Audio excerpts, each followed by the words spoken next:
The Great Pyramid of Giza has been standing for 4,500 years. It was the tallest structure on Earth for almost 4,000 of them. And here is the strange part: it was built with copper tools.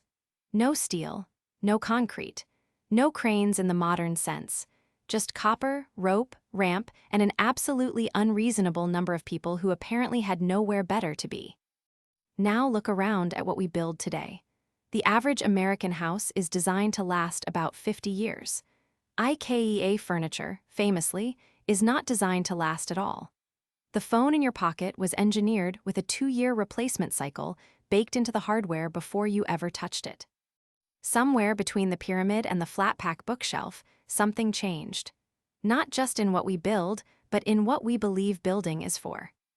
The easy answer is that we got lazy, or distracted, or that modernity simply doesn't need things to last because we can always make more. This is the answer most people settle on without quite deciding to. But it doesn't hold up. We are not lazier than the Romans. The Romans built aqueducts that still carry water. They poured concrete, a specific marine concrete using volcanic ash and seawater that has been getting stronger for 2,000 years. Modern concrete starts degrading after about 50. We genuinely cannot replicate what they made. We have reverse-engineered the recipe and still can't match the longevity. The material we replaced it with is objectively worse at the one job concrete is supposed to do, and we use it for nearly everything.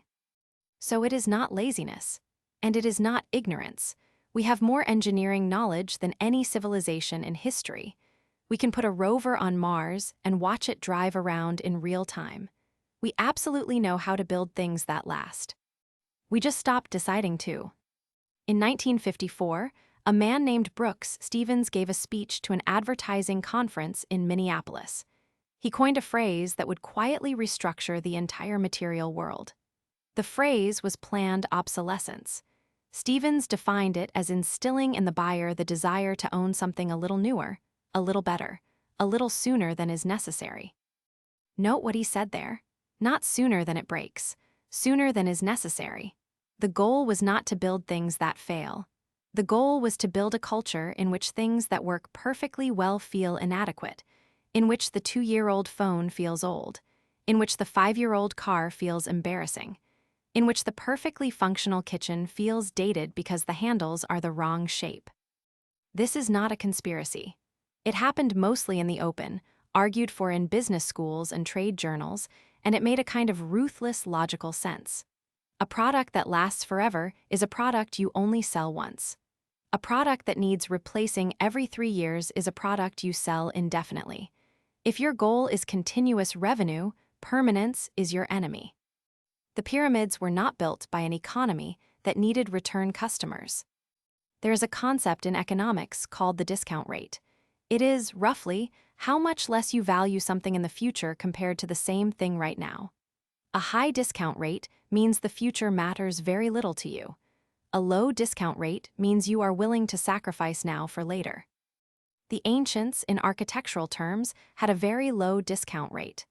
They built for grandchildren they would never meet, for dynasties that hadn't started yet, for gods who presumably had good memories. The medieval masons who began a cathedral knew they would die before the spire was finished. They built anyway. This is not sentimentality. It is a completely different relationship with time. Our economy runs on a very high discount rate. The quarterly earnings call, the 2-year lease, the 18-month product cycle. These are not just business structures. They are a philosophy about when the future stops mattering. And they have an answer: the future stops mattering somewhere around the next fiscal quarter. This is why we know how to build things that last and don't. It's not that we forgot. It's that lasting is not in the spreadsheet. It doesn't show up in this year's column. It is profit that will be recognized by people who are not yet born, and our accounting systems have no row for that. There is a forest in Germany called the Hallstatt Forest. It has been continuously managed since 1114 AD. The oaks grown there today were planted in the 13th century specifically to replace the wooden beams in Hallstatt's salt mines, beams that weren't yet in need of replacing. The people who planted those trees knew they would never see them used. They did it anyway. We don't really have a word for that kind of intention anymore. We call it irrational.